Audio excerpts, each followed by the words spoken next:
অধঃপতনে চলো আরো নিম্নগামী, ভূ আলিঙ্গনে হোক আত্মা নিবিড় স্বামী। অস্তরাক যেদিকে রাশে দীপ্তি আলো, সেই পথেই খোঁজো ইন্দ্রধনুর পালো। যেখানে নিরুদ্ধ দ্বার শৃঙ্খল ঘিরে, সেখানেই মুক্তি অন্তঃসার গহিরে। এর মানে কি ব্যোমকেশ? সেখানেই তো আসল রহস্য ভাইয়া, সেখানেই তো রহস্য। কিন্তু কিন্তু কি রহস্য? ওখান থেকে সরে যাও, সামলে ভাইয়া।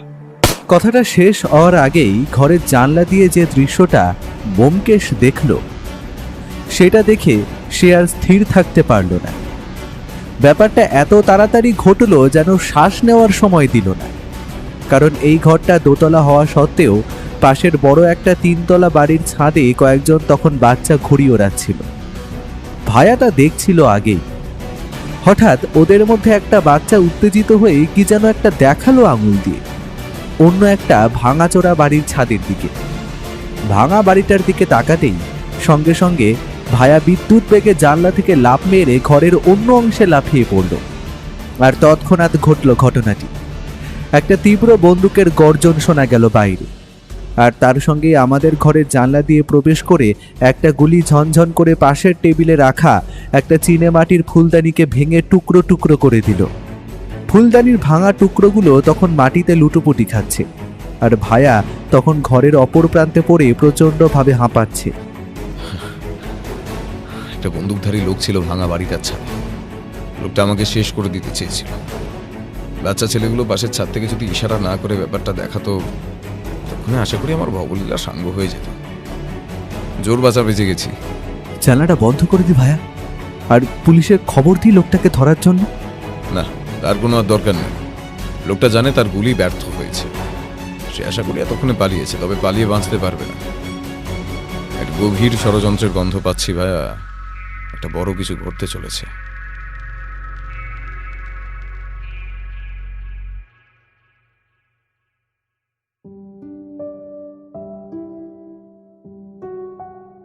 আজকাল আমাদের প্রিয় বৌঠানের পীড়াপিড়িতে রোজ সকালে আমায় এবং ভায়াকে প্রাতঃভ্রমণে বের হতে হচ্ছে।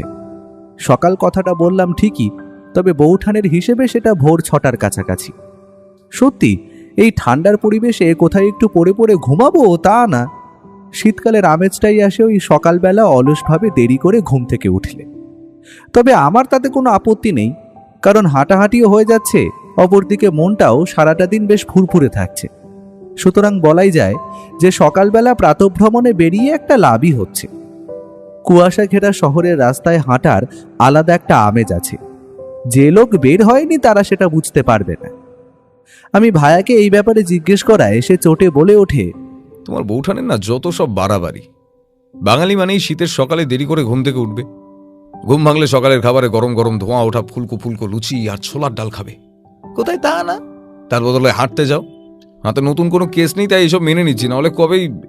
তবে যাই হোক, আমাদের এই সকালে প্রাতঃভ্রমণ করার জন্য একটা জিনিস ভালো হয়েছে।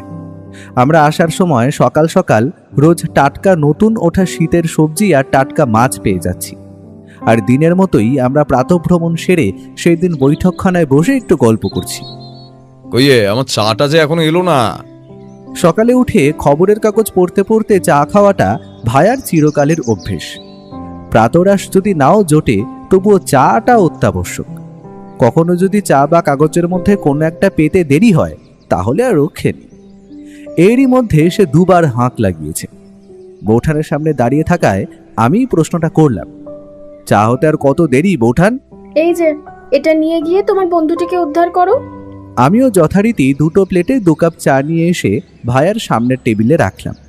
সেও মাথা নেড়ে ধন্যবাদ জানিয়ে একটা কাপ হাতে তুলে এক মনে খবরের কাগজের পাতাগুলো উল্টাতে লাগলো। তারপর এক জায়গায় এসে তার চোখ স্থির হয়ে গেল। বুঝলাম এতক্ষণে সে একটা মনের মতো খবর পেয়েছে। তারপর হঠাৎই কাগজটা হাত থেকে নামিয়ে রেখে এক মনে কি যেন ভাবতে থাকলো। আমি কৌতূহল চেপে রাখতে না পেরে বললাম, এত মনোযোগ দিয়ে কি এমন পড়লে, আর কি নিয়েই বা ভাবছো বলো তো? কোনো নতুন ইন্টারেস্টিং খবর নাকি ভায়া? আসলে খবরের কাগজটা আজ আর আমার দেখার সুযোগ হয়নি তো। তা কি বলছে তোমার প্রিয় খবরের কাগজ বঙ্গবার্তা? উত্তরে ভায়া কোনো কথা বলল না। খালি আমার দিকে খবরের কাগজটা এগিয়ে দিল। 2 নম্বর পাতার উপরের দিকের খবরটা পড়ো, জোরে জোরে। তার হাত থেকে খবরের কাগজটা নিয়ে নির্দিষ্ট পাতা খুলে দেখলাম সেখানে বড় বড় করে হেডলাইন লেখা আছে সিংহগড়ের গুপ্তধন। আমি নিচের লেখাটা পড়তে শুরু করলাম। নামটা আমার বেশ চেনা চেনা লাগলো, সিংহগড়। তবে নামটা কোথায় শুনেছি ঠিক মনে করতে পারলাম না। তাই আর দেরি না করে খবরের কাগজটা পড়তে শুরু করলাম। দেখে তো বেশ ইন্টারেস্টিং মনে হচ্ছে। এবার পড়ে দেখা যাক ভিতরে কি আছে। সম্প্রতি বর্ধমান অঞ্চলের এক প্রাসাদে রাজা বীরেন্দ্র সিংহ রায়ের লেখা একটি পুরনো চিঠি পাওয়া গেছে। 1800 শতাব্দীর শেষের দিকে রাজা বীরেন্দ্র সিংহ রায় বর্ধমান জেলার একাংশে একটি ছোট্ট রাজ্য গঠন করেন। পরবর্তীকালে তার বংশধররা ওখানেই রাজত্ব করেন। তার চিঠিতে লেখা আছে রাজা বীরেন্দ্র সিংহ রায়ের একটা বিশেষ সোনার ছুরি ছিল, যেটা তার কোনো এক পূর্বপুরুষ মুঘল সম্রাট হুমায়ুনের কাছ থেকে উপহার হিসেবে পেয়েছিলেন। সেটির বিশেষত্ব হলো তার মধ্যে খচিত তৎকালীন সময়ের সবথেকে দামি কিছু রত্ন। পরবর্তীকালে ইংরেজরা রাজা বীরেন্দ্র সিংহ রায়ের সিংহগড় দখল করে সাম্রাজ্যভুক্ত করে। ওই ছুরিটি তখন তাদের নজরে আসে। তারা সেটা নিজেদের আয়ত্তে আনার পরিকল্পনাও করে। এই খবর যখন রাজা বীরেন্দ্রর কাছে পৌঁছায়, তিনি প্রাসাদের মধ্যেই কোনো এক জায়গায় সেটিকে লুকিয়ে রাখেন।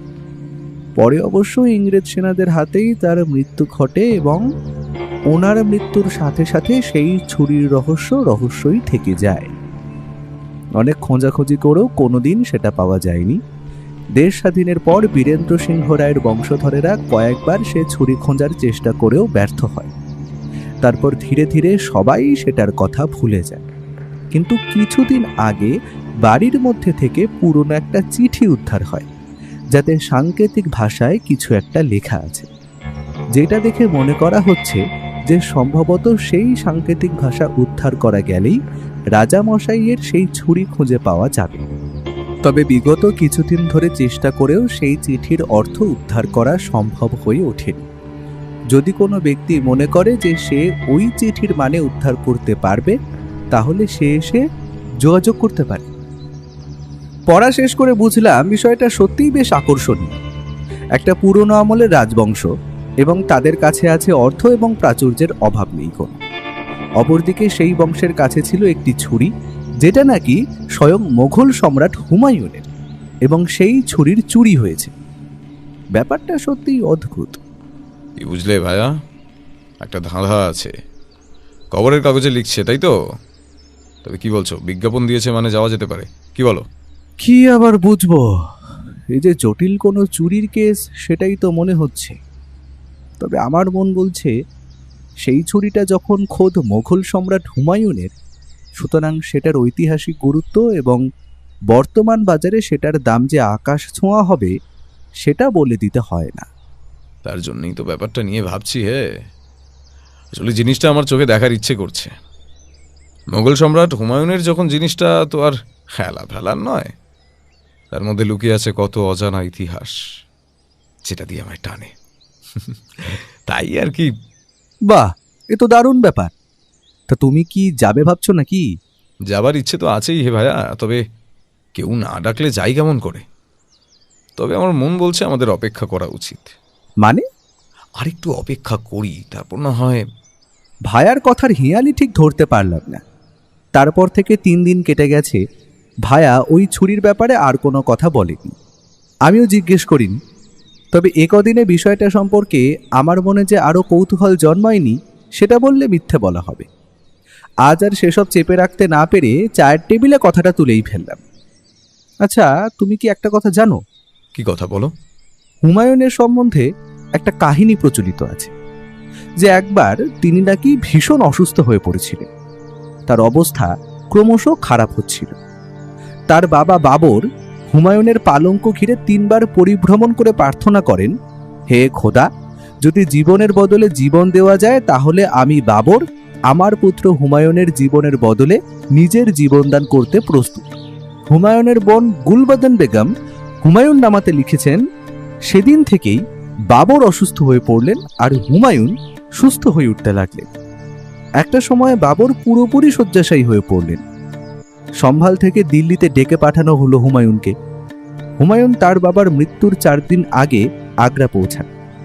বাবর তার সব সেনাপতিকে এক জায়গায় ডেকে স্পষ্ট করে বলে দিয়েছিলেন যে হুমায়ুনই হবেন তার উত্তরাধিকারী। যেভাবে সেনাপতিরা বাবরের প্রতি খেয়াল রাখেন, সেই একইভাবে যেন তারা হুমায়ুনকেও আগলে রাখেন, এটা বাবর বলেছিলেন।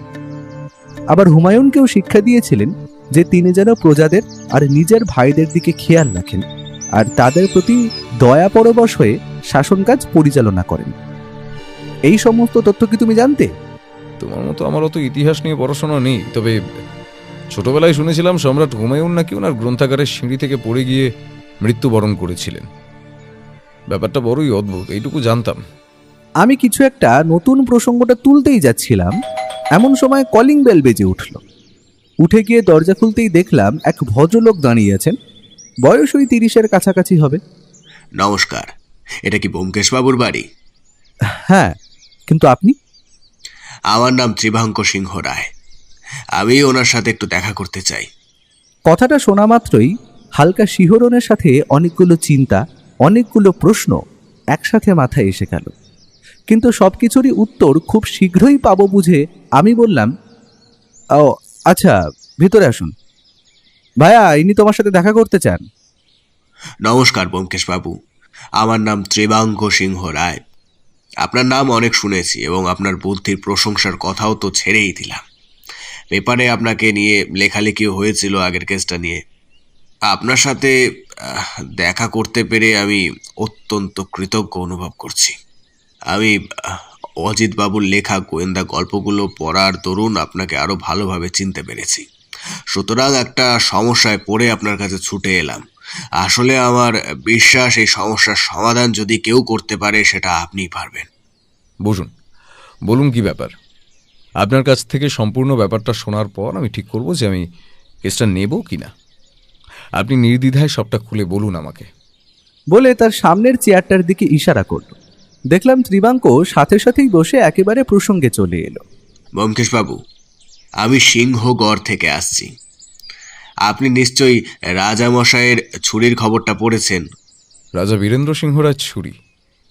আজ্ঞে হ্যাঁ, রাজা বীরেন্দ্র সিংহ রায়ের নাতি অর্থাৎ আমার বাবা ত্রৈলোক্য সিংহ রায় আমাকে এখানে পাঠিয়েছেন। বাবা বলেছেন যদি আপনি অর্থাৎ আমি আপনার সাথে গিয়ে এই ব্যাপারটা নিয়ে একটু কথা বলি এবং আপনি যদি এটা দেখতেন খুব ভালো হতো। তবে আমার একটা দিন সময় লাগবে। আমি যেতে পারি, কিন্তু কাল। কোনো সমস্যা নেই, আমার সাথে গাড়ি আছে। কাল আপনাদের না হয় সঙ্গে নিয়েই যাব। আপনার তাতে সমস্যা হবে না তো? না, আমি এই সামনেই শ্রীহরি হোটেলে উঠেছি। আজকের রাতটা ওখানেই কাটিয়ে দেব। আজ তবে উঠি, নমস্কার। ভদ্রলোক বেরিয়ে যেতেই আমি বললাম, বাবা, এ তো দেখছি মেঘ না চাইতেই জল। কয়েকদিন আগে কেসটার ব্যাপারে পড়লাম, আর আজ কেস নিজে বাড়ি বয়ে তোমাকে নিতে এসেছে। এরূপ ঘটনা কিন্তু খুব কমই ঘটে। এই কারণেই তো অপেক্ষা করছিলাম বন্ধু। কিন্তু তুমি জানলে কি করে যে ওরা নিজে থেকেই আসবে? নির্দিষ্ট করে জানতাম বলা যায় না, আমার মন বলছিল যে ওনারা সাহায্য চাইতে আসতে পারে। এবার সবটাই টেলিপ্যাথির জন্য, উপরওয়ালার ইচ্ছে সেটা তিনিই জানেন। তবে হাতে কেস ছিল না, একটু হাউতাস করছিলাম বটে। এইবার একটু মাথা কাটাবার খোরাক পাওয়া যাবে। আর ধাঁধার সমাধান তো আছেই, সঙ্গে ঐতিহাসিক একটি মূল্যবান সম্পদ। সব মিলিয়ে বড্ড রোমাঞ্চ অনুভব করছি। কি তুমি কি বলো ভাইয়া? তাহলে আমরা কি কাল রওনা দিচ্ছি? আর গাড়িতে যাচ্ছি, তাই অসুবিধে কিছু হবে না আশা করি। দিন 3-4 মতো পরা জামা কাপড় নিয়ে নিলেই আশা করি হয়ে যাবে। তৈরি থেকো আর সমস্ত গোছগাছ করে রেখো। বেশি সময় কিন্তু হাতে আমাদের নেই। বৌঠানকেও তৈরি হতে বলো, বুঝলে? ভাবছি তোমার বৌঠানকেও সঙ্গে নিয়ে যাব। পুরোনো দিনের প্রাসাদ দেখে নিশ্চয়ই ভালো লাগবে। বা, সে তো ভালো কথা। বৌঠানেরও এদিক ওদিক বেরোনো হয় না, এই সুযোগে একটু ঘোরাও হয়ে যাবে। আর বনেদি বাড়ির খাবার দাবার বলে কথা, উফ, আমার তো এখন থেকে এই মনটা কেমন যেন নেচে নেচে উঠছে। এরই মধ্যে বৌঠানের ডাক শোনা গেল। বুঝতে পারলাম খাবার খাওয়ার জন্য খাবার টেবিলে ডাক পড়েছে। তাই আর দেরি না করে আমরা এগিয়ে গেলাম সেই দিকে। ঠাকুরপো, খাবারগুলো একটু ধরে নিয়ে যাও না গো। 2 বন্ধু তো গল্প করেই কি পেট ভরিয়ে দেবে নাকি? আর এত কি খুশ গল্প করছোটা কি শুনি? দুজনকে তো বেশ খুশি খুশিই দেখছি। আচ্ছা, উনি যিনি একটু আগে এলেন, উনি কি নতুন মক্কেল নাকি? নতুন কোনো কেসের ব্যাপার? হ্যাঁ, তা বলতে পারো। নতুন মক্কেল আমাদের সাথে একটা রহস্যজনক কেসের ব্যাপারে কথা বলতে এসেছিলেন। তোমার বন্ধুটাকে তো হাজার ডাকলেও আসছেন না। ওনাকে নিয়ে খাবার টেবিলে আসো। খাবারগুলো যে পড়ে পড়ে ঠান্ডা হয়ে যাবে, তখন কিন্তু আমার দোষ দিতে পারবে না। আমায় এটা বলায় সব থেকে বড় কারণ হলো বৌঠান জানে যে ভায়া এখন এই বিষয়টা নিয়েই নাড়াঘাটা করবে, ও কিছুতেই উঠবে না। অগত্যা আমিই উপায়। তবে রান্নাঘরে গিয়ে মনটা আরও বেশি প্রফুল্ল হয়ে উঠল। যতই হোক, গরম গরম ফুলকো ফুলকো লুচি আর মোহনভোগ দেখে মন ভালো না হয় আর যায় কোথায়। বললাম, আহা, কি করেছো বৌঠান, একটার পর একটা ভালো জিনিস তো হয়েই চলেছে। আবার কি হলো? আরে, আগামীকাল আমরা সিংহগড় যাচ্ছি। তোমার পতিদেব বলেছেন তুমিও যাচ্ছ আমাদের সাথে। রথ দেখা, কলা বেচা দুটোই হয়ে যাবে। একদিকে রহস্যের সমাধান, অন্যদিকে ঘোরাঘুরি, দুটোই আমরা করে নেব, কেমন? বাহ, আজকাল দেখছি তোমার বন্ধু একটু বেশি খেয়াল রাখছে আমার। প্রতিবার তো দুজন কেস এলেই নিজেরা আগে দৌড়ো। এবার যে আমার সাথে নিচ্ছ, এটা শুনেই খুশি হলাম। সত্যি কথা বলতে আমি এবং ভায়া মাঝে মাঝেই কেসের জন্য এদিক ওদিক যাই, তবে বৌঠান বাড়িতেই থাকে। তাই এই খবরটা পেয়ে খুশি হলো সব থেকে বেশি ও। সে আর বলতে। আর কথা বলে সময় নষ্ট করো না, তোমরা খেয়ে দিয়ে নাও। আমি বরং একটু কোচগাছটা সেরে রাখি। হ্যাঁ, কাল বলতে তো আর বেশি সময় বাকি নেই, সময়টাও অল্প। ত্রিবাঙ্কবাবু পরদিন সকাল সকাল এসে পৌঁছালেন আমাদের বাড়িতে। আমরা তৈরিই ছিলাম। বেরিয়ে পড়লাম মিনিট 10-এর মধ্যে। আমরা আর দেরি করি, একদম সকাল সকালই তৈরি হয়ে বেরিয়ে পড়েছিলাম সিংহগড়ের উদ্দেশ্যে। রাস্তার সুন্দর দৃশ্য দেখতে দেখতে বেলা ওই 12টা নাগাদ আমরা পৌঁছে গেলাম গ্রামের অনেক কাছে। তারপর পথের রাস্তা চেনা থাকায় সেই প্রাসাদ খুঁজে পেতে তেমন একটা বেগ পেতে হয়নি। আশেপাশের সাধারণ গ্রামবাসীদের কাছে এই বংশ যে কতটা সম্মানীয় তা লোকেদের আচরণেই স্পষ্ট। একটুক্ষণ পরেই আমরা পৌঁছে গেলাম বিশাল আকৃতির একটি প্রাসাদের গেটে। গেট বললে ভুল হবে, এ যে সিংহ দরজা বলা চলে, কারণ গেটের দুই ধারে থামে বড় বড় দুটি সিংহের মূর্তি খোদাই করা চোখে পড়ল। আর সেইখান দিয়ে সামনের ছোট একটা বাগান পেরিয়ে সামনে চোখে পড়ল নুড়ি পাথর বেছানো পথ। আর বাড়ির নিচে দুটো গাড়িও দাঁড়িয়ে থাকতে দেখলাম। একটা আমাদের আগে দেখা পুরনো দিনের গাড়িটা। একটা পুরনো জীর্ণজরা প্রাসাদের বড় কাঠের সিংহ দরজার সামনে এসে আমরা থামি। দেখলেই বোঝা যায় কম করে 150 থেকে 200 বছর পুরনো। ত্রিবাঙ্কবাবু গাড়ি থেকে নেমে আমাদের উদ্দেশ্যে বলল, আসুন, আমার সাথে আসুন। আপনারা আমাদের অতিথি, এখানে দাঁড়িয়ে থেকে আর লজ্জা দেবেন না। ভেতরে চলুন দয়া করে। আমরাও গাড়ি থেকে নেমে তাকে অনুসরণ করে এগিয়ে চললাম। একজন লোক প্রাসাদের মুখে দরজা দিল খুলে।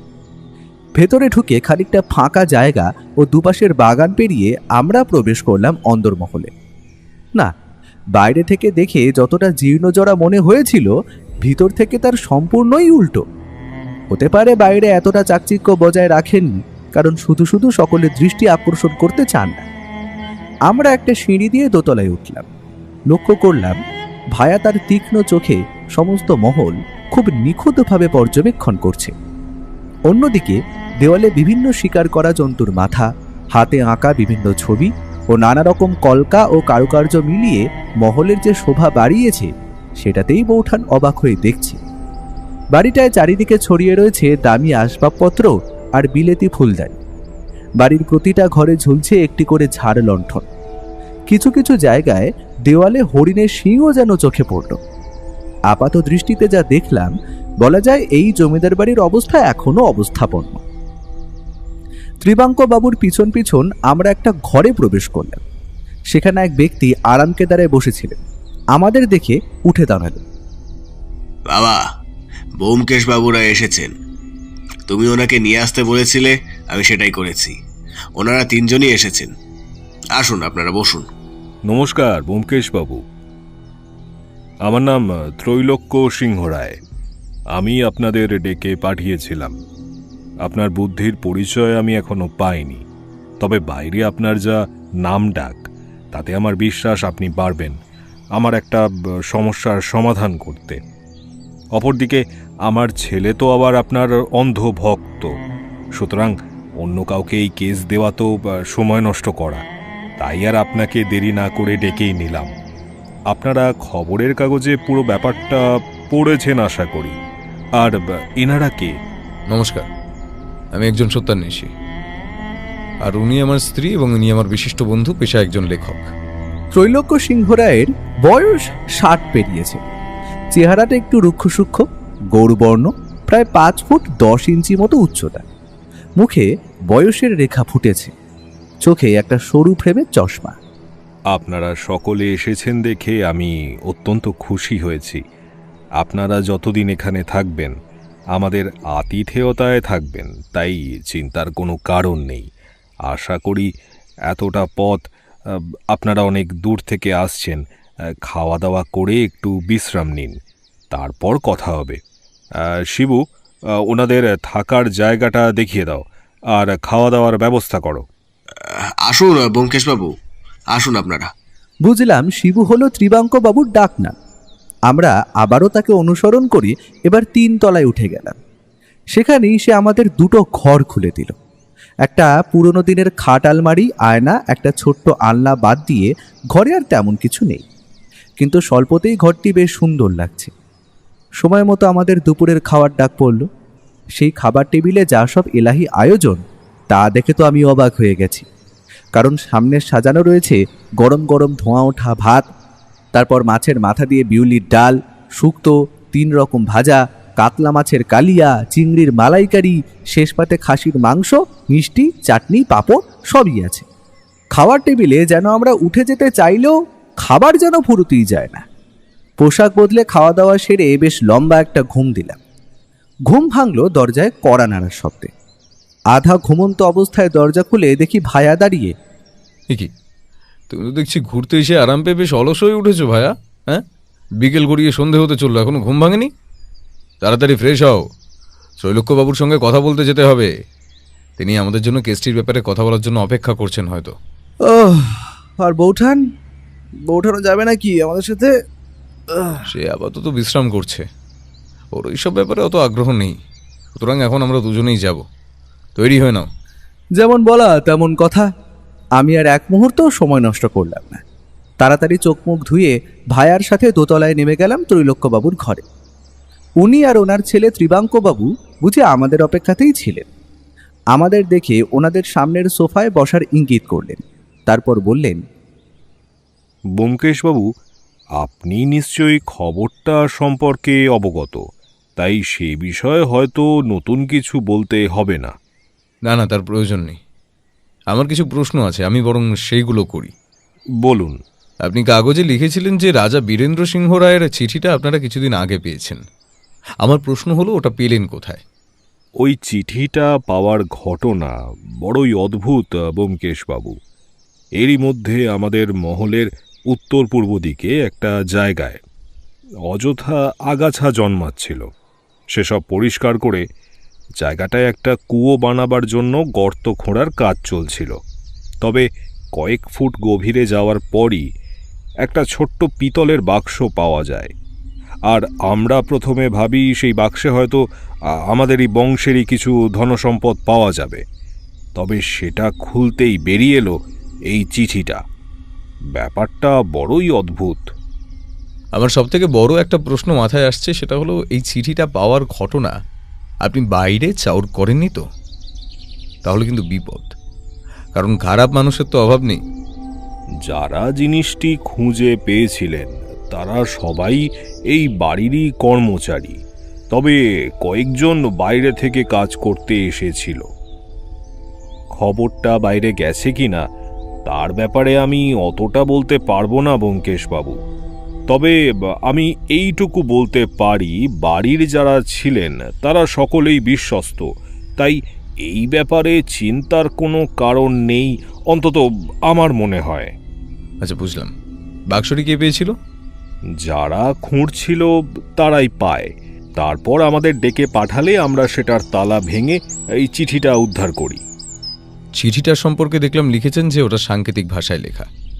তাহলে আপনারা বুঝলেন কি করে যে লেখাটি ওই ছুরিটার বিষয়ে ইঙ্গিত দিচ্ছে? সেখানে তো অন্য কোনো বিষয়ও লেখা থাকতে পারে। চিঠিটা রাজা বীরেন্দ্র সিংহ রায়ের লেখা, তাই আমার মনে হয়েছিল যে ওটা সম্ভবত ওই ছুরিটার ব্যাপারেই লেখা থাকতে পারে। এমন একটা মূল্যবান জিনিস, সেটা যার তার হাতে না পড়ে, সেই জন্যই হয়তো সাংকেতিক ভাষা প্রয়োগ করা হয়েছিল। তাই এটা আমি বলছিলাম। ত্রিবাঙ্কবাবু যে বুদ্ধিমান তা তার দৈহিক গড়ন ও মুখভঙ্গি দেখলেই বেশ খানিকটা বোঝা যায়। বছর 30 বয়স, মাথায় ছোট ছোট কালো চুল, নাকের নিচটা গোঁফহীন, থুতনির কাছে হালকা দাড়ি রয়েছে। উচ্চতা 5 ফুট 10-এর আশেপাশে। ভায়া কয়েক সেকেন্ড কি যেন ভেবে নিয়ে বলল, আচ্ছা, আমি একটু চিঠিটা দেখতে পারি? তাহলে ব্যাপারগুলো বুঝতে আমার বেশ সুবিধা হবে, যদি আপনাদের অনুমতি থাকে। নিশ্চয়ই, তার জন্যই তো আপনাকে এখানে ডেকে আনা হয়েছে। আপনারা দেখবেন না তো কে দেখবে? শিবু, তুমি তাড়াতাড়ি চিঠিটা বার করে আনো এবং এনে সেটা ব্যোমকেশবাবুর হাতে দাও। আপনারা কি চা খাবেন? তাহলে চাকরকে চা করতে বলবো। আমরা ওনাকে জানিয়ে দিলাম যে এখন চায়ের দরকার নেই এবং আমাদের নিয়ে তিনি যেন ব্যতিব্যস্তও না হন। ত্রিবাঙ্কবাবু ঘর থেকে বেরিয়ে মিনিট খানেকের মধ্যেই একটা পুরনো কাগজ নিয়ে এসে ভায়ার হাতে দিলেন। কাগজটা এতদিন বন্ধ থাকায় সেটি একদম হলদেটে বর্ণ ধারণ করেছে। আমি দূর থেকেই দেখলাম সেটা, তবে দেখতে ইচ্ছে করছিল না, সেটা বললে মিথ্যে বলবো। সে সেটার ভাঁজ খুলে পড়তে লাগলো। তাকে চিঠিটা পড়তে দেখে আমারও বেশ কৌতূহল জন্মালো, কিন্তু ভদ্রতার খাতিরে আমি উঠে গিয়ে উঁকি মেরে সেটা পড়তে পারলাম না। পড়া শেষ করে ভায়া বলল, ভেরি ইন্টারেস্টিং। চিঠিটায় বর্ণিত ধাঁধাটা সমাধান করা এতটা সহজ ব্যাপার নয়। আমি কিছুদিন সময় নেব, দেখা যাক কীরকমভাবে এই ধাঁধার মানে উদ্ধার করা যায়। চলকবাবু, এই চিঠিটা আমি আমার কাছে রাখতে চাইব আপাতত। আশা করি আপত্তি নেই। হ্যাঁ, সে আপনি রাখতেই পারেন, আমাদের কোনো অসুবিধা নেই। তবে জিনিসটা সামলে রাখবেন। এটা কিন্তু আমাদের পরিবারের একটা সম্পদ বলতে পারেন। তবে আপনাকে আমার ভরসা আছে। আমার কাছে যখন এটা থাকবে, সুতরাং আপনি নিশ্চিন্তে থাকতে পারেন। কেমন? আচ্ছা, আরও কিছু প্রশ্ন আছে আমার। আপনাদের বাড়িতে আর কে কে আছেন? আমার সবার সঙ্গে পরিচয় হয়নি, সুতরাং আমাদের সবটা জানা দরকার, তাতে কাজটা করতে সুবিধা হয়। বাড়িতে আমি, আমার স্ত্রী, 2 ভাই ও তাদের স্ত্রী থাকে। আমার একটিমাত্র ছেলে, এই যে। এছাড়া আমার বড় ভাই বিশ্বম্বরের 2 ছেলে, নাম বিজয় ও নকুল। ছোট ভাই নিঃসন্তান। এছাড়া গুটিকত কাজের লোকেরা থাকে।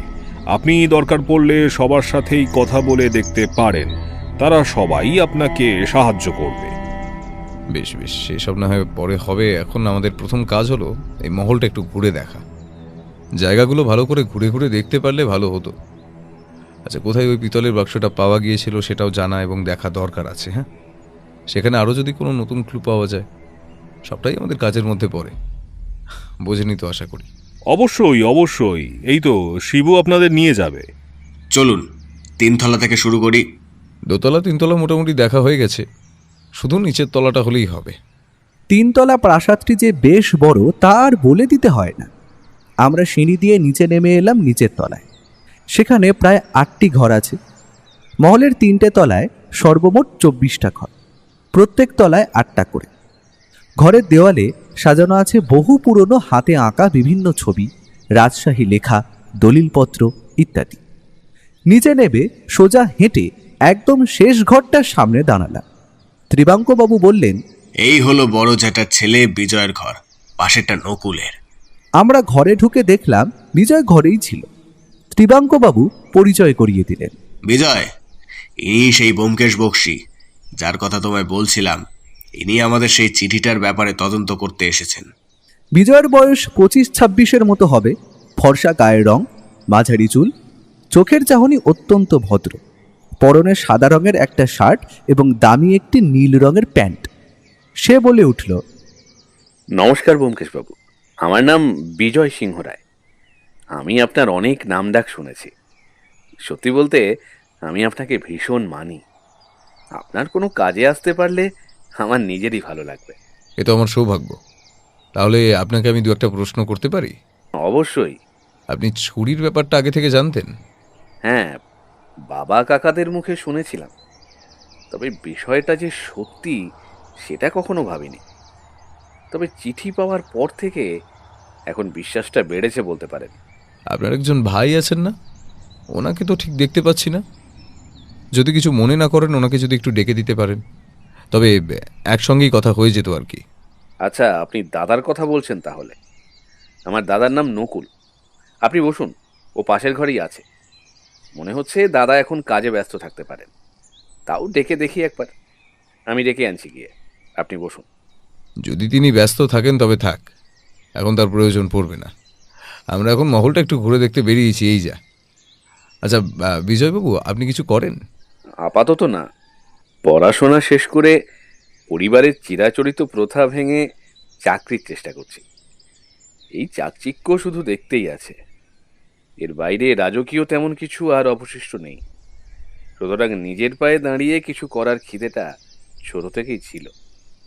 আজও তাই পড়াশোনা করে চাকরি খুঁজে চলেছি। আর পড়ালেখা তো সাথে আছে। আপনি নিশ্চয়ই ব্যোমকেশ বক্সী? এর মধ্যেই দরজার সামনে বছর 30-এর আরেক ভদ্রলোক এসে দাঁড়িয়েছেন। লম্বা চওড়া দাড়ি গোঁফওয়ালা সুপুরুষ। আমাদের আর বুঝতে বাকি রইল না ইনি হলেন নকুলবাবু, যার সম্পর্কে আমাদের একটু আগে কথা হচ্ছিল। ওনার দেখা যে এত তাড়াতাড়ি পেয়ে যাব সেটা আশা করিনি। উনি আমাদের দেখে হাত জোর করে বললেন, নমস্কার, আমি নকুল সিংহ রায়।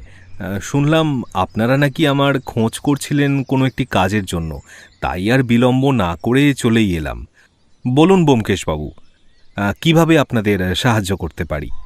আমাদের অলক্ষ্যে কখন যে ত্রিবাঙ্কবাবু নকুলবাবুকে ডেকে এনেছেন তা আমরা জানতেই পারিনি।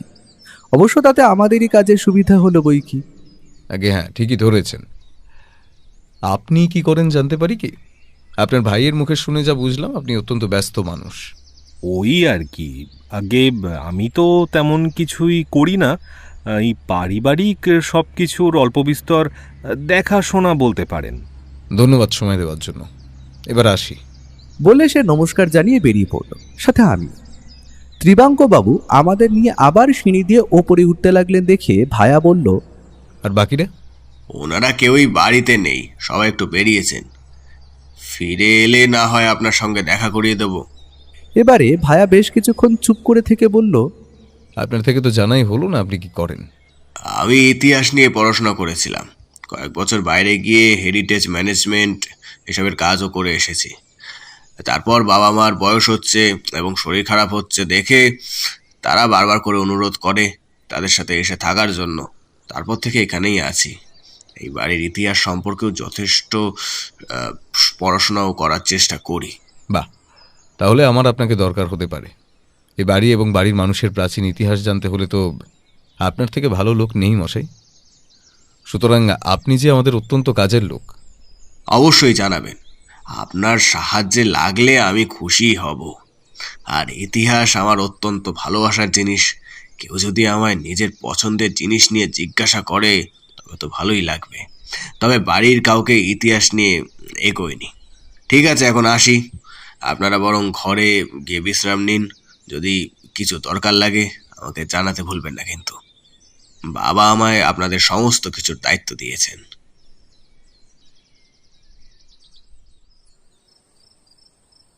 রাতে দোতলায় ত্রৈলোক্যবাবুর পুরো পরিবার এবং আমরা একসাথে খেতে বসলাম।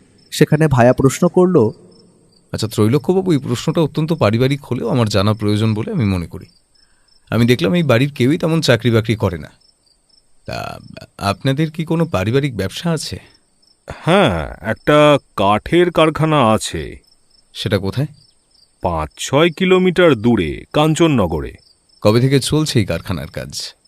খুব বেশি দিন নয়, এটা আমার বাবা শুরু করেছিলেন।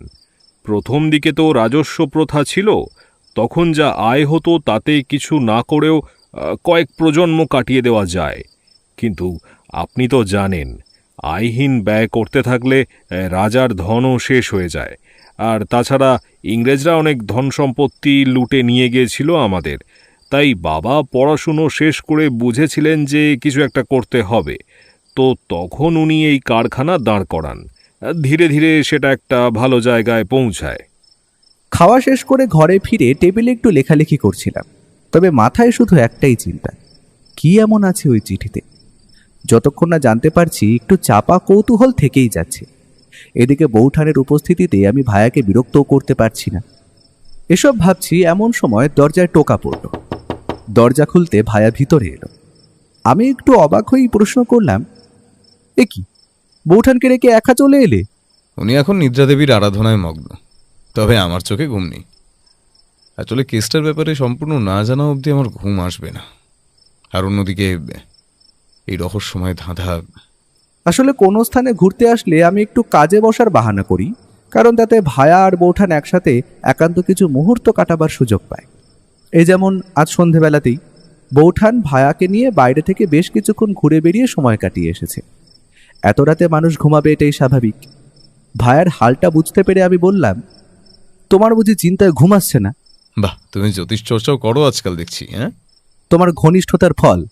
যাক, অনেকক্ষণ ধরে চিঠির ব্যাপারটা মাথায় ঘুরছে। ওতে কি লেখা আছে বলো তো? সে আমি তোমার মুখভঙ্গি দেখেই বুঝতে পেরেছি। হ্যাঁ, বলেই আমার দিকে চিঠিটা বাড়িয়ে দিল। কাগজটা বেশ পুরনো, হলদেটে হয়ে গিয়েছে, নিচের কোথাও কোথাও ছিঁড়েও গিয়েছে। কাগজটা বেশ খানিকটা পুরু হওয়া সত্ত্বেও কালের নিয়মে বেশ মলিন হয়ে গেছে।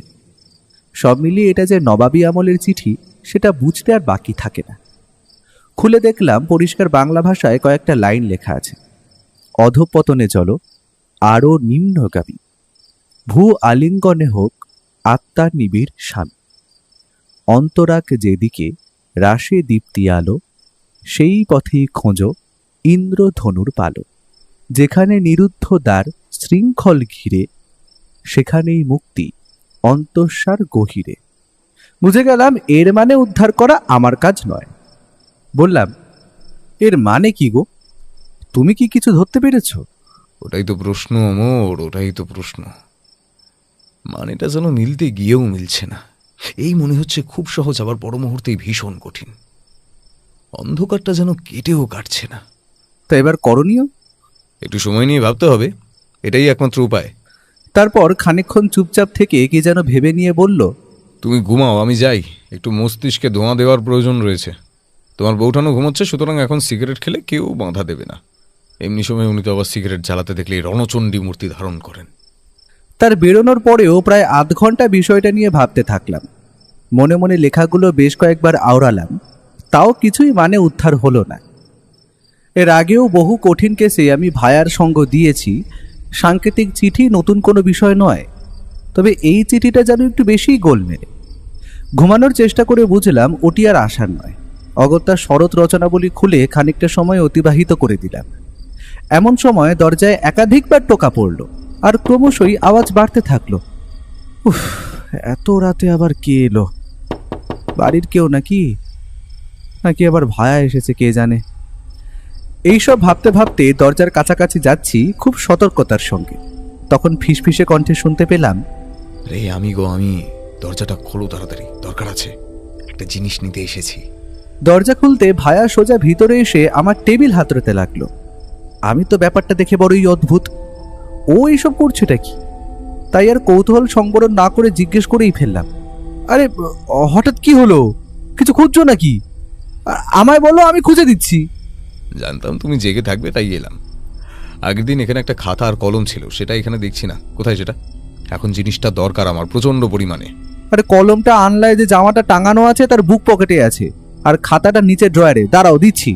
তুমিও না পারো বটে, এই মাঝরাতে ডেকে কলম আর খাতা চাইছো। উফ! সেটা হাতে পেয়েই সে দ্রুত টেবিলের দিকে এগিয়ে এসে খাতার ওপর কলমটি হিজিবিজি ঘষতে লাগলো। তারপর নাকের কাছে নিয়ে ভালো করে একবার ঘ্রাণ নিল। তারপর খাতাটা টেবিলে নামিয়ে রেখে কলমটা পকেটে ঢুকিয়ে নিয়ে বলল, কাজ হয়ে গেছে, আজকের মতো চলি। আর এটা আমি নিয়ে গেলাম, তোমার লাগলে পরে আমার থেকে চেয়ে নিও। সে নাও গে, কিন্তু ব্যাপারটা তো আমাকে বলো। অপেক্ষা করো, পরে বলছি। জানো না সবুরে মেওয়া ফলে। আপাতত শুভরাত্রি, ঘুমিয়ে পড়ো, কাল সকালে বলবো যা বলার। বলেই সে বেরিয়ে গেল। ওর এই স্বভাবটা বরাবরই আমার বিরক্ত লেগে এসেছে, মনের মধ্যে কৌতূহল জাগিয়ে চলে যাওয়ার। এমনি ঘুম আসছিল না, এখন আবার এটা যোগ হলো। তবে রেহাই এটাই যে বরাবর দেখতে দেখতে আমার এখন একটা অভ্যেস হয়ে গেছে। 7-5 ভাবতে ভাবতে রাতে কখন যে ঘুমিয়ে পড়েছি তা খেয়াল নেই। উঠতে একটু দেরিই হলো। উঠে মুখ হাত ধুয়ে ভায়ার ঘরে গিয়ে চা নিয়ে বসলাম। কি হে ঠাকুরপো, আজ এত বেলা পর্যন্ত ঘুমালে? কি ব্যাপার বলো তো? তুমি তো সবার আগে ওঠো। সেটা তোমার পতিদেবী ভালো বলতে পারবেন, উনিই আমার সারা রাত না ঘুমাতে পারার কারণ। সবে চায়ে 2 চুমুক দিয়েছি, এমন সময় বাইরে থেকে একটা বয়স্ক কণ্ঠস্বর ভেসে এলো। আমরা দরজার দিকে তাকিয়ে দেখতে পেলাম সেখানে দাঁড়িয়ে আছেন ত্রৈলোক্যবাবু আর সাথে আরও 2 জন ভদ্রলোক। ভেতরে আসতে পারি ব্যোমকেশবাবু? আসুন আসুন ত্রৈলোক্যবাবু, আপনারাও আসুন। আপনাদের বাড়িতেই আপনারা নিজেরা আসার জন্য আবার আমার অনুমতি নিতে হবে না, তাতে আমার নিজেকে ছোট লাগবে। আপনি এমনিতেই আমার থেকে অনেক বড় এবং গুরুজন। তিনি দেখলাম সঙ্গে করে আরও 2 জনকে এনেছেন। পরিচয় করিয়ে দিই, উনি আমার বড়দা বিশ্বম্বর, আর উনি আমার ছোট ভাই সুখদেব। 2 জনকেই আপনার কথা বলতেই ওরা দেখা করতে চাইল। আচ্ছা ব্যোমকেশবাবু, আপনার এখানে কোনো অসুবিধা হচ্ছে না তো? না না, একদমই না। আপনাদের আতিথেয়তায় আমরা সত্যিই মুগ্ধ। নমস্কার বিনিময় করে সবাই কথাবার্তা বলে বেশ খানিকটা সময় অতিবাহিত করলাম।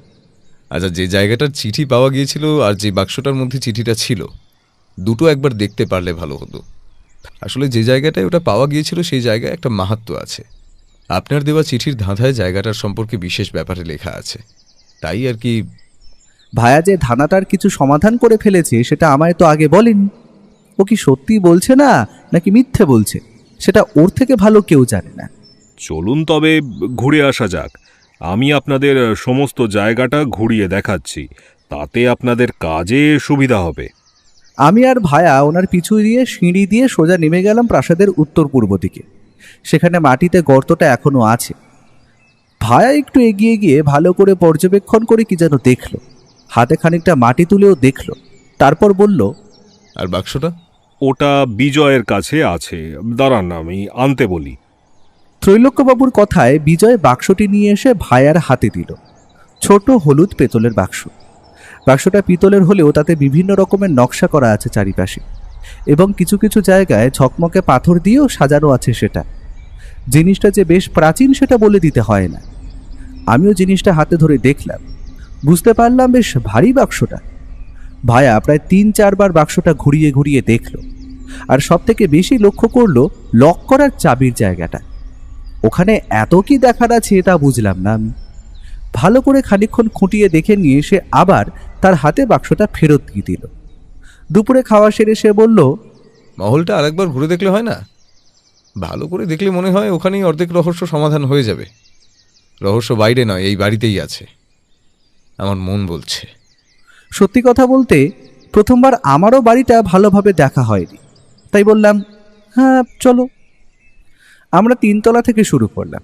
উপরে 8টা ঘরের মধ্যে বেশিরভাগই বন্ধ, দেখে বোঝা যায় বহুদিন ব্যবহার করা হয়নি। শুধু 2-1টা ঘর হয়তো অতিথিদের আতিথেয়তার খাতিরে ব্যবহার করা হয়। বারান্দার বাম দিকে লম্বালম্বি আরেকটা ঘর। একেবারে পূর্ব দিকে যেখানে বারান্দা শেষ হচ্ছে সেখানে একটা বৈঠকখানা রয়েছে। ঘরের দেওয়ালে রাজরাজাদের কীর্তিকলাপের ছবি টাঙানো। তাছাড়া একটা অদ্ভুত জিনিস খুব ভালো লাগলো, রাজবংশের বিভিন্ন সদস্যের চিঠিগুলো একটা কাচের ফ্রেমে খুব যত্ন করে সংরক্ষিত আছে। দেখলাম ভায়া সেগুলো ভালোভাবে পর্যবেক্ষণ করছে। কি দেখছো ভায়া? এই চিঠিগুলো কি এমন আছে ওতে? বোধহয় সবটাই আছে এগুলোতে। মন বলছে ভালোভাবে দেখতে পারলে এই প্রাসাদই আমাদের রহস্য সমাধান করে দেবে। এখানে আর কিছু নেই, চলো দোতলায় যাই। এখানেও ঘরগুলো একই রকম, পার্থক্য একটাই, সেটা হচ্ছে দেওয়ালের রঙে। এখানেও অধিকাংশ বন্ধ। একটাতে ত্রৈলোক্যবাবু আর ওনার স্ত্রী, আর একটাতে ওনার ছেলে ত্রিবাঙ্কবাবু থাকেন। ত্রৈলোক্যবাবুর ঘরের সামনে দাঁড়িয়ে ভায়া দরজায় 2বার টোকা দিল, তারপর চেঁচিয়ে জিজ্ঞেস করলো, আসতে পারি? ত্রৈলোক্যবাবু বেরিয়ে আমাদের ভিতরে নিয়ে গেলেন। আরেকবার চারপাশটা ঘুরে দেখছিলাম, ভাবলাম আপনার ঘরটা একটু দেখি, আপত্তি নেই তো?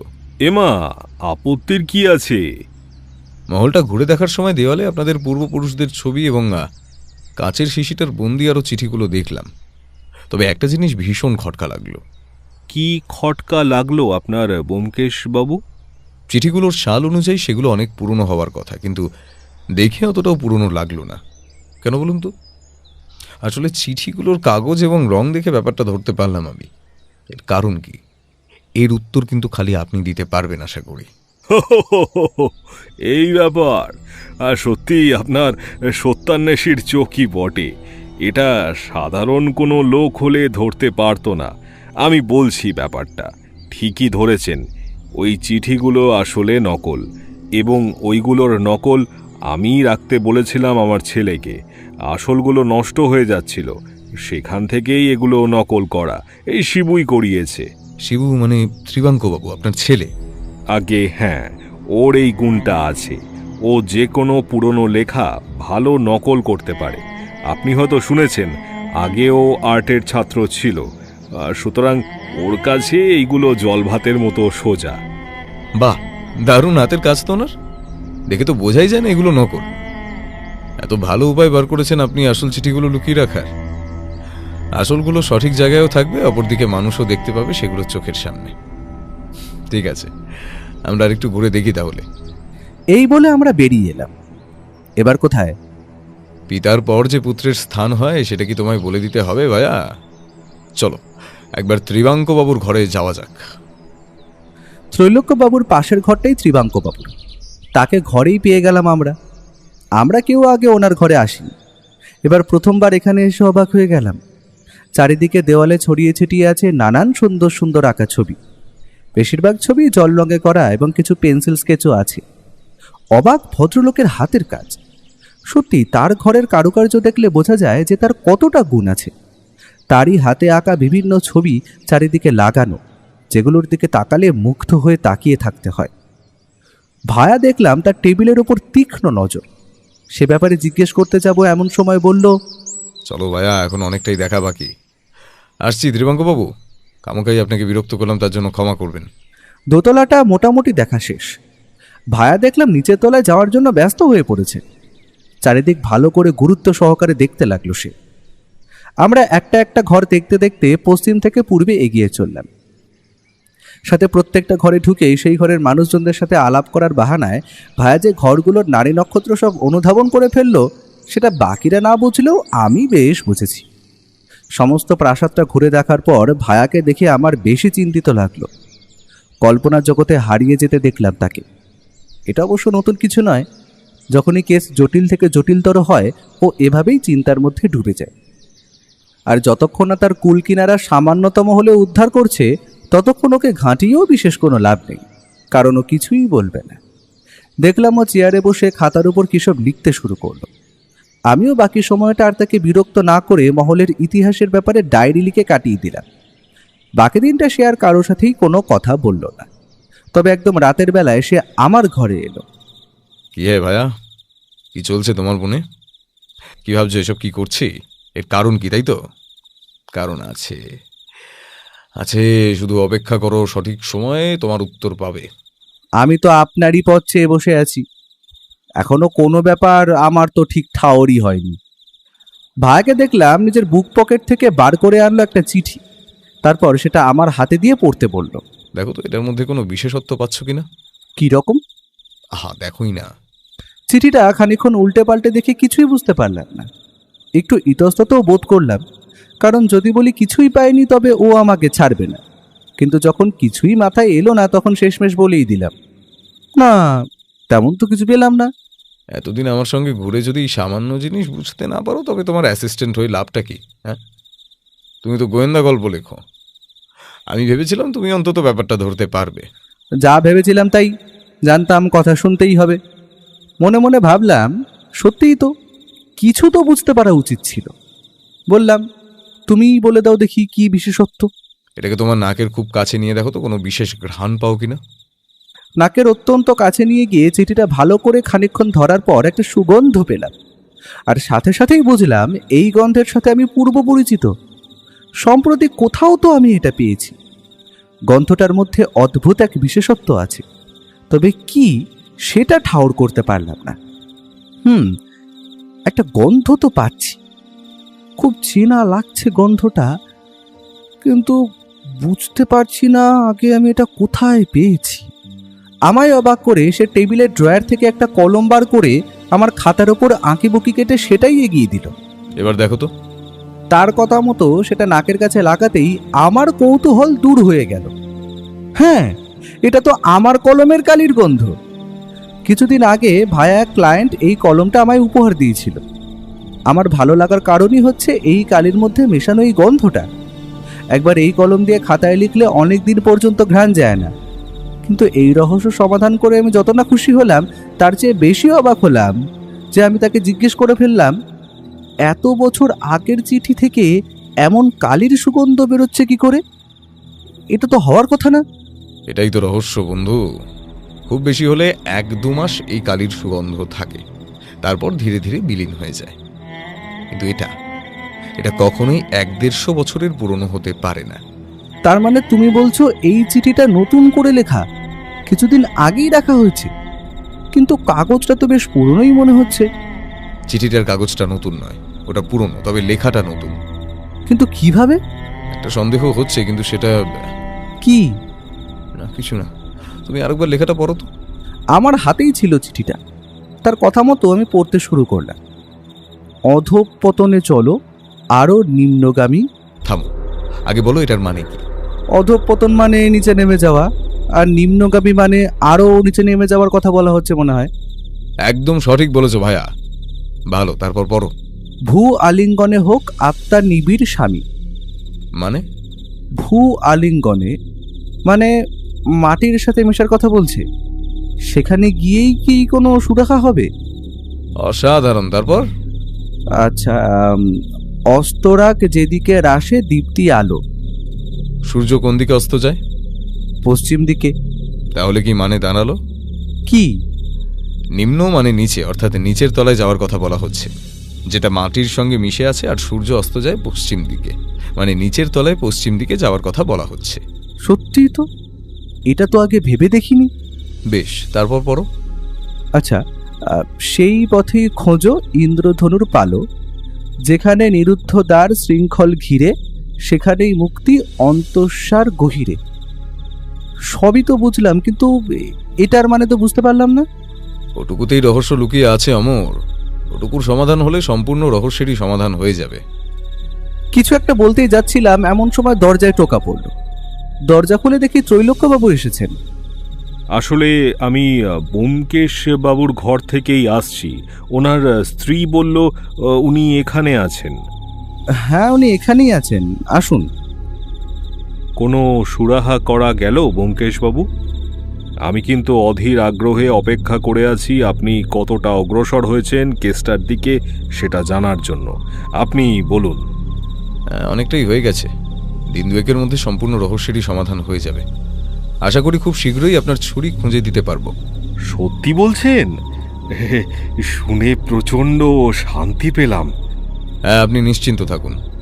ত্রৈলোক্যবাবু বেরিয়ে গেলে ভায়া আমায় বলল, আমিও এখন আসি। তোমার বউঠান অনেকক্ষণ একা বসে আছে। আমরা আবার ওকে ছেড়ে দিয়ে এদিক ওদিক ঘুরে বেড়াচ্ছি। পরে বলবে আমার সময় দেয় না। কাজের জন্য এসেছে, সেটা আর ওকে কে বোঝাবে বলো ভাইয়া? হ্যাঁ, আরও করো বিয়ে, এখনই তো ঠেলা বুঝবে। আমার দেখে মুচকি হেসে এসে বেরিয়ে যেতে গেল। আবারও কৌতূহল জাগিয়ে দিয়ে চলে গেল। যদিও আটকাবার চেষ্টা করেছিলাম, তবে উত্তরে সে বলেছিল, আমাকে আর একটু ভাবতে হবে বন্ধু। সময় প্রায় হয়ে এসেছে সম্পূর্ণ রহস্য উন্মোচন হবার। তারপর থেকে আর কোনো কথা হয়নি। তবে এটা বুঝতে পেরেছিলাম যে তার চোখের সামনের অন্ধকার অনেকাংশেই কেটে গেছে, আর 2-1টা পদক্ষেপ ঠিকঠাক নিতে পারলেই কেল্লা ফতে। তাই ঠিক করলাম কৌতূহলকে দমিয়ে রেখে একটু অপেক্ষা করব। অযথা তাকে বিরক্ত করা ঠিক হবে না। তারপর দীর্ঘক্ষণ জেগে থাকার পর যখন আলো নিভিয়ে শুতে যাব, এমন সময় আবারও দরজায় টোকা পড়ল। খুলে দেখি ভায়া দাঁড়িয়ে। ঘরে ঢুকাতেই দেখলাম তার চোখে মুখে একটা প্রফুল্লতার ছাপ। ঠোঁটের কোণায় মৃদু একখান হাসি লেগে আছে। এই হাসিটার সাথে আমি পূর্ব পরিচিত, আগেও দেখেছি অনেকবার। এই হাসি রহস্য সমাধানের হাসি। পেয়ে গেছি বন্ধু, পেয়ে গেছি। আর অপেক্ষা করতে হবে না। আমার চোখে ফাঁকি দেওয়া অতটা সহজ ব্যাপার নয়। আরে কি পেয়ে গেছো, খুলে বলো আমায়। রহস্য সমাধান হয়ে গেছে। আচ্ছা বলো তো, ইন্দ্রধনু অর্থাৎ রামধনু কটা রঙের? 7টা। এ আর এমন কি? রংধনু 7টি রং হলো বেগুনি, নীল, আসমানি, সবুজ, হলুদ, কমলা আর লাল। এই ক্রমটি মনে রাখার জন্যই তো সংক্ষেপে বেনিয়া সহকলা। তারপরও কিছু বলতে যাচ্ছিলাম, এমন সময় দরজার বাইরে সজোরে একটা শব্দ হলো, কিছু মাটিতে পড়ার শব্দ। আমি আর ভায়া তাড়াতাড়ি করে বেরিয়ে গেলাম বাইরে। লক্ষ্য করলাম কোনো এক ছায়ামূর্তি দ্রুত বেগে সিঁড়ি দিয়ে নেমে অন্ধকারে মিলিয়ে গেল। আমি স্তম্ভিত হয়ে দাঁড়িয়ে রইলাম সেখানে। ভায়া সেদিকে এগিয়ে গিয়ে কয়েক সেকেন্ড পর আবার ফিরে এলো। ঘর থেকে তেলের বাতিটা তাড়াতাড়ি নিয়ে এসো। আমার মন বলছে কেউ বা কারা আমাদের উপর নজর রাখছে, এবং সে আশা করি অনুমান করেছে আমরা রহস্যের সমাধান করে ফেলেছি, তাই লুকিয়ে বাটপাড়ির চেষ্টা। যেমন কথা তেমন কাজ। বাতির আলোতে দেখলাম দেয়াল থেকে একটা ছবি মাটিতে ভেঙে পড়ে রয়েছে। সেখানে ঝুঁকে ভায়া কি একটা কুড়িয়ে নিয়ে আমার হাতে দিল। দেখলাম একটা আংটি। খুব ভুল হয়ে গেল অমর। আমাদের বোঝা উচিত ছিল দেওয়ালের কান আছে, এবং আমার সন্দেহ যদি সঠিক হয় তবে তার মানে রহস্যের সাথে এই প্রাসাদেরই কেউ জড়িয়ে। যদি আমার সন্দেহ ঠিক হয়ে থাকে তবে তারা খুব শীঘ্রই আত্মপ্রকাশ করবে। আংটিটা তো খুব চেনা চেনা লাগছে। তা কার বলো তো? মনে তো হচ্ছে আগে দেখেছি। এটা যে এবারেরই কারো তাতে তো আমার কোনো সন্দেহ নেই। সেটা কাল বুঝতে পারবে। যাক, আপাতত ঘরে যাওয়া যাক, আর সতর্ক হয়ে থাকো। আজকের মতো এই অবধি, আবার কাল কথা হবে। এখন ঘুমাও। এতক্ষণ আমি কিংকর্তব্য বিমূঢ়ের মতো দাঁড়িয়েছিলাম। চোখের সামনে কি ঘটে গেল বা কে আড়ি পেতে শুনছিল কিছুই বোধগম্য হলো না। কিন্তু এখন কিছু করারও নেই। ব্যোমকেশের কথার পর কথা বাড়ানো যায় না। ঘরে গিয়ে অপেক্ষা করতে থাকলাম পরের দিন সকালে। জানি আমাদের দুজনেরই ঘুম হবে না, তাই আবারও শরৎ রচনাবলী খুলে বসলাম। অবশ্য শেষ রাতে একটু ঘুম এসেছিল বটে, সেটা ভাঙলো ভায়ার ডাকে। দেখলাম ত্রৈলোক্যবাবু ওর সাথেই এসেছে। রহস্যের কিনারা হয়ে গেছে, এবার সমাধানের পালা। বলতে বলতে দেখলাম কোমরের কাছে সে তার রিভলভারটা একটু শক্ত করে গুঁজে নিল। বুঝলাম বিষয় এবার গুরুতর হতে চলেছে। তারপর সে ত্রৈলোক্যবাবুকে উদ্দেশ্য করে বলল, আশা করি আপনি সবাইকে বলে দিয়েছেন নিচের তলায় পূর্ব থেকে পশ্চিম হতে 7 নম্বর ঘরের সামনে দাঁড়াতে। হ্যাঁ ব্যোমকেশ বাবু, সবাই জমা হয়ে গেছে। আর কোনো বাক্য ব্যয় না করে সে সোজা নিচে নেমে গেলে সাথে আমরা দুজন। নিচে এসে দেখলাম পরিবারের সকলে যথাস্থানে জমা হয়েছে। এখানে কেন আমরা আসলাম? ইন্দ্রধনু খুঁজতে। সে ভিড় সরিয়ে দরজার সামনে এগিয়ে গিয়ে ত্রৈলোক্যবাবুকে উদ্দেশ্য করে বলল, এটা খুলে দিন ত্রৈলোক্যবাবু। তার কাছে চাবি ছিল। সেটা দিয়ে দরজা খুলে দিতে ভায়া ভিতরে ঢুকে গেল। আপনাকে যে হাতুড়িটা সঙ্গে আনতে বলেছিলাম, এনেছেন? এই যে এনেছি আপনার কথা মতো। ভায়া ত্রৈলোক্যবাবুর হাত থেকে লোহার হাতুড়িটা নিয়ে এগিয়ে গেল। সকলে অধীর আগ্রহে অপেক্ষা করে আছে কি হতে চলেছে সেটা দেখার জন্য। ভায়া হাতলটা নিয়ে ধীরে ধীরে 7 নম্বর ঘরের কাঠের দরজার পিছনে লাগানো কাঠের খিলটার উপর হাতুড়ির আঘাত করতে লাগলো। চারিদিকে তখন ছড়িয়ে পড়ছে তালার তীব্র ধাতব শব্দ। সেটা যে একটু একটু আঘাত খেয়ে দুর্বল হয়ে পড়েছে সেটা তো বলে দিতে হয় না। খানিকক্ষণের মধ্যেই তার উপরের দিকে স্ক্রুটা খুলে মাটিতে পড়ল, আর সকলে অবাক হয়ে তার একটা অংশ ধরে টান দিতেই খিল থেকে সেটা খুলে আলাদা হয়ে গেল। আর ফাঁপা কাঠের খিলের কোঠরের মধ্যে কি যেন চকচক করে উঠল। আমরা সবাই স্তম্ভিত হয়ে দেখলাম কাঠের খিলের মধ্যে মূল্যবান রত্নখচিত সোনার ছুরিটা স্ক্রু দিয়ে আটকানো। এই নিন ত্রৈলোক্যবাবু, আপনার ছুরি। এই ছুরিটি এই স্থানেই লুকিয়ে রাখা ছিল। ত্রৈলোক্যবাবু সেদিকে এগিয়েই যাচ্ছিলেন, আর তখনই ঘটল সেই বীভৎস ঘটনা। এই ঘটনার জন্য আমরা একেবারেই প্রস্তুত ছিলাম না। চোখের সামনে আমি দেখলাম ভদ্রলোকের বড় ভাই বিশ্বম্ভরের ছেলে বিজয় সাংঘাতিকভাবে বৌঠানের গলায় একটা ছোরা ধরল। খবরদার ব্যোমকেশ বাবু, ওই ছুরি আমাকে ছাড়া অন্য কাউকে দিলে আপনার স্ত্রী কিন্তু বেঘরে মারা পড়বে। অনেক অনেক কষ্ট করেছি ওই ছুরিটা পাওয়ার জন্য। ওই ছুরি আমি অন্য কাউকে নিতে দেব না। বাঁচাও, বাঁচাও! বৌঠান ভয় চিৎকার করে উঠল। মিনিট খানেক সবাই চুপ। সম্পূর্ণ প্রাসাদ জুড়ে এক অদ্ভুত নিস্তব্ধতা বিরাজ করছে। তারপর যা হলো তার জন্য আমি মোটেও তৈরি ছিলাম না। সবেমাত্র বিজয় সদ্যপ্রাপ্ত ছোরাটির দিকে এগোচ্ছে, এমন সময় ভায়া ঝড়ের মতো রিভলভারের নিশানা বিজয়ের হাতের ছোরার দিকে রেখে একটা গুলি ছুঁড়ল। গুলির আঘাতে তার কোনো ক্ষতি না হলেও হাত থেকে ছুরিটা সশব্দে মাটিতে গিয়ে পড়ল। তারপর দ্বিগুণ গতিতে থতমত খাওয়া বিজয়ের দিকে এগিয়ে গিয়ে তার চোয়ালে সজোরে একটা ঘুষি মারল। প্রবল আঘাত সামলাতে না পেরে বিজয় লুটিয়ে পড়ল মাটিতে। তারপর বৌঠানের দিকে ঘুরে বলল, তুমি ঠিক আছো তো? আমি রীতিমতো স্তম্ভিত হয়ে দাঁড়িয়ে রইলাম, কারণ ভায়ার এমন ভয়ঙ্কর রূপ আমি আগে কোনোদিন দেখিনি। এর থেকেই বোঝা যায় সেই বৌঠানকে কতটা ভালোবাসি। বিজয় ততক্ষণে উঠে দাঁড়িয়েছে। ভায়া তার দিকে বন্দুক তাক করেই বলল, কত চেষ্টা করেও ব্যর্থ হতেই হলো তো। আসলে অভিপ্রায় সৎ না হলে সফলতা যে আসে না। এবার আপনি সবটা বলবেন না আমি বলবো? বিজয় মাথা নিচু করে দাঁড়িয়ে রইল। আসলে এই পিতলের বাক্সটা মাটির নিচে পাওয়া যায়নি, ওটা প্রাসাদেরই কোনো এক ঘরে পাওয়া গিয়েছিল, তাই না? বিজয় চুপ করে দাঁড়িয়ে রইল। ভায়া বলে চলল, সম্ভবত ওই ধাঁধাটার মানেও আপনি উদ্ধার করার চেষ্টা করেছিলেন, কিন্তু পারেননি। মন বলছে পুরনো জীর্ণকায় চিঠি ভুলবশত হয়তো ছিঁড়ে ফেলেছিলেন।